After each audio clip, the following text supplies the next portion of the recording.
24 heures après la rencontre au sommet entre les présidents Henri Konan Bédié, Alassane Ouattara et Laurent Gbagbo, le député Assalé Moko souhaite que ces trois leaders songent à passer le flambeau à une nouvelle génération. Le président Alassane Ouattara et ses prédécesseurs, Laurent Gbagbo et Henri Konan Bédié, se sont retrouvés comme annoncé le jeudi 14 juillet 2022. Atteint le vin de la décrispation du climat socio-politique, les retrouvailles entre ces trois leaders de la vie politique ivoirienne se sont déroulées dans une ambiance détendue et fraternelle.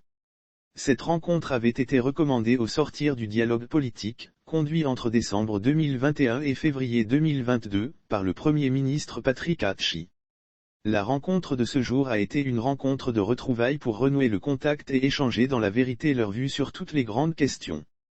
Le président de la République et ses deux prédécesseurs ont exprimé leur volonté de faire de cette première rencontre un levain de la décrispation du climat socio-politique national en Côte d'Ivoire, a déclaré Laurent Gbagbo au terme d'1h30 d'échange avec ses aînés.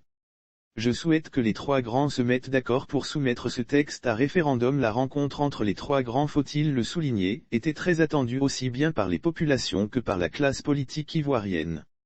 À présent qu'ils se sont parlé, le député Assalé Moko estime qu'il devrait maintenant songer à une retraite politique. Il y a une retraite pour tous les métiers, lance l'ex-directeur de publication de L'Éléphant déchaîné. Lire aussi Réconciliation nationale, Ouattara, Bédié et Gbagbo prennent de grands engagements. Le député de Tiassalé souhaite en effet que les présidents Laurent Gbagbo, Alassane Ouattara et Henri Konan Bédié soient les porte-flambeaux du projet de loi visant à modifier la Constitution pour restaurer l'âge plafond de 75 ans pour les candidats à la présidentielle. Je souhaite que les trois grands se mettent d'accord pour soumettre ce texte à référendum afin que les Ivoiriens, librement, se prononcent pour ou contre la retraite politique à 75 ans, a-t-il souhaité.